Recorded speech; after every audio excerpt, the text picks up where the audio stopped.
কৃষি সচিব ডক্টর মোহাম্মদ এমদাদুল্লাহ বলেছেন, কৃষকদের স্বার্থে বীজ উৎপাদনে গবেষণা বাড়ানো হবে। এজন্য গবেষণায় এবার আর্থিক বরাদ্দ বেশি দেওয়া হবে, যাতে কৃষকরা স্বল্প মূল্যে ভালো মানের বীজ পায়। আজ নীলফামারী ডোমার ভিত্তিবীজ আলু উৎপাদন খামারে বীজ আলুর গ্রোয়ার্ড পরীক্ষার ফলাফল পরিদর্শন, মূল্যায়ন ও পোস্ট হারভেস্ট ভেরিফিকেশন এর কার্যক্রম শীর্ষক দিনব্যাপী এক কর্মশালায় সাংবাদিকদের এসব কথা বলেন তিনি। বিএডিসির চেয়ারম্যান রুহুল আমিন খানের সভাপতিত্বে আলু বীজ বিভাগের আয়োজনে মানসম্মত বীজ, আলু উৎপাদন ও সংরক্ষণ এবং কৃষক পর্যায়ে বিতরণ জোরদারকরণ প্রকল্পের আওতায় অনুষ্ঠিত এই কর্মশালায় বিএডিসির 32 জনের 32 জন উপপরিচালক অংশগ্রহণ করেন। এছাড়া নির্বাহী জেলা প্রশাসক নাইরুজ্জামান, উপজেলা নির্বাহী কর্মকর্তা নাজমুল আলম, ডোমার ভিত্তিবীজ আলু উৎপাদন খামারের উপপরিচালক আবু তালেব মিয়া সহ অন্যান্য কর্মকর্তাগণ উপস্থিত ছিলেন। দুইটা বিষয় আপনাকে বলি।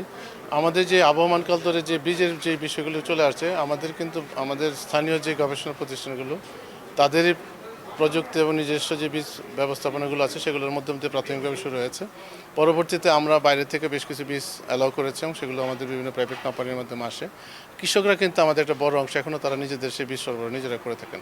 তো আপনি যে কথাটা বলেছেন যে আসলে আমাদের যে গবেষণা হচ্ছে এবং প্রায় প্রত্যেকটা গবেষণার মধ্যে কিন্তু আমাদের বিভিন্ন রকমের ভ্যারাইটি রয়েছে, সেগুলোকে আমরা আরও অধিকতর প্রচলন করার জন্য কার্যক্রম চলমান আছে এবং এটা অব্যাহত আছে এবং সেটা থাকবে।